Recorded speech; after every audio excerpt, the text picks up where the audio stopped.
One of the things I started in doing research was damaged devices, and we still have a very rigorous portfolio of damaged device research. We have devices that are part of a longevity study. The devices have been underwater at this point for almost 4 years. We have enough devices underwater, both freshwater and saltwater, to go out to 20 years underwater. And what we do in just a couple of weeks, we'll be pulling a 4-year phone out, where we will pull the phone out, we will wash it, dry it, stabilize it, to then try to get the data off of this device that's been underwater for 4 years.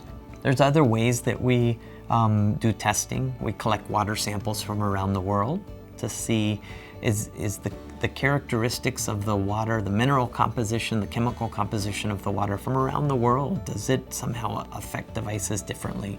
I'm on the banks of Lake Michigan today, just outside of Chicago. I was here for a business trip, collecting some water out of Lake Michigan for our damaged devices project.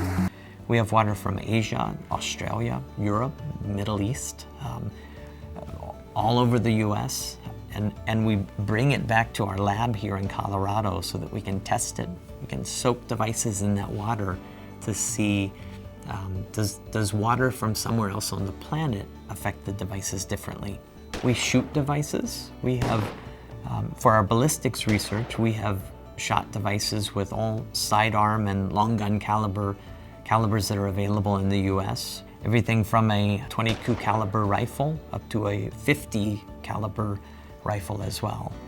We've been able to pull data off of all of the devices that have been shot. The ballistics research is now expanding to devices that have been exploded, and we're partnering with a federal agency to explode devices and find out, is the data still viable to pull off of those devices after they've been exploded.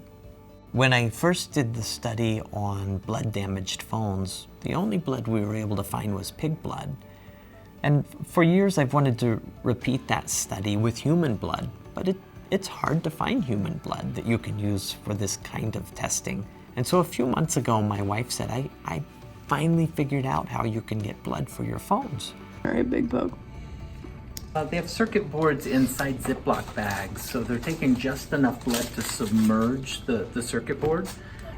These will be submerged in blood for 24 hours. We want to replicate what police officers might find on scene if they show up on scene and find a device that's been covered in blood. After that, they will be addressed here in the lab at varying lengths. We'll address one of the devices immediately. We will address the other one after 24 hours, 1 week, 1 month, 3 months, 6 months, 9 months, and a year. Digital forensics laboratories may not receive a device as evidence until 6 or 9 months after it's been covered in blood. So there's not good guidance out there on what to do to clean those off. So that's what we're hoping to help with. At VTO, we give our blood, sweat, and tears to make science happen.